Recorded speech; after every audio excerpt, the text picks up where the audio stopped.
Bonjour, vous me reconnaissez? Je suis Isaac Newton. Je suis là pour vous parler des équations. Vous savez comment les résoudre, mais aujourd'hui, je vais vous apprendre à mettre un problème sous la forme d'une équation. Pour bien comprendre comment mettre un problème en équation, nous allons voir une petite carte mentale. Donc pour mettre un problème en équation, il faut d'abord choisir l'inconnu. Nous, en mathématiques, nous choisirons très souvent l'inconnu noté x. Une fois que vous avez choisi l'inconnu, il faut traduire le texte, qui est noté en français, en équation, donc en langage mathématique. Donc si nous avons une équation, nous avons toujours un membre de gauche qui est égal à un membre de droite. Une fois que nous avons une équation, il faut donc la résoudre. Pour résoudre une équation, je vous conseille de regarder la vidéo que j'ai mise en ligne la dernière fois. Une fois que nous avons résolu l'équation, on pourrait se dire que nous avons fini et que nous pouvons donc conclure. Mais avant cela, il faut vérifier notre valeur, c'est-à-dire que le résultat de x doit bien répondre à notre équation. Donc pour cela, il faudra remplacer x dans le membre de gauche et x dans le membre de droite par la valeur obtenue quand nous avons résolu l'équation, et nous devons obtenir à chaque fois la même valeur. Une fois que nous avons fait la vérification, nous pouvons donc faire une phrase réponse. Voyons cela sur un exemple. Nous allons prendre l'exemple du restaurant.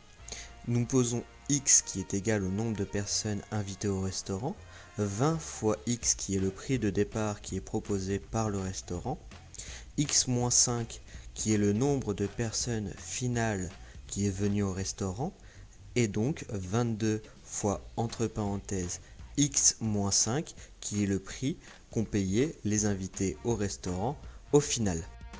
Nous venons donc de réaliser les deux premières étapes, c'est-à-dire la première étape, choisir l'inconnu, et la deuxième étape, qui est de traduire le texte en langage mathématique. Nous allons donc maintenant pouvoir noter l'équation. Donc l'équation est 20 fois x qui est égal à 20, entre parenthèses, x-5. Nous allons donc pouvoir résoudre cette équation, mais avant cela, il va falloir développer cette équation. C'est-à-dire que nous allons faire 22 fois x et 22 fois moins 5, ce qui permet d'obtenir 20x est égal à 22x moins 110. Donc nous voulons enlever ce 22x qui est à droite. Donc nous allons faire moins 22x à droite. Si nous le faisons à droite, il faut le faire à gauche. Donc nous obtenons 20x moins 22x qui est égal à 22x moins 110 moins 22x. Donc nous obtenons moins 2x égale moins 110. Donc nous devons diviser à gauche par moins 2. Et si nous divisons à gauche par moins 2, il faut diviser à droite par moins 2.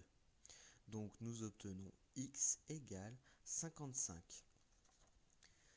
Nous venons donc de résoudre l'équation. Maintenant que nous avons résolu l'équation, il faut faire une vérification, c'est-à-dire remplacer x par 55. Donc nous allons faire 22 fois 55, ce qui donne 1100. Et nous allons faire 20 fois 55 moins 5, ce qui nous donne aussi 1100. Donc nous avons bien obtenu deux fois le même résultat, donc 55 est bien solution de notre équation. Donc nous pouvons donc faire la phrase réponse qui est que le nombre de personnes est de 55. Nous venons donc de faire les 5 étapes qui est de choisir l'inconnu, traduire le texte, écrire l'équation, résoudre l'équation, faire la vérification et bien sûr noter la phrase réponse qu'on note aussi la conclusion. Maintenant, vous savez mettre les problèmes sous la forme d'une équation. Je pense que pour ne rien oublier, il serait malin de le noter quelque part. Donc je vous dis au revoir et bon courage.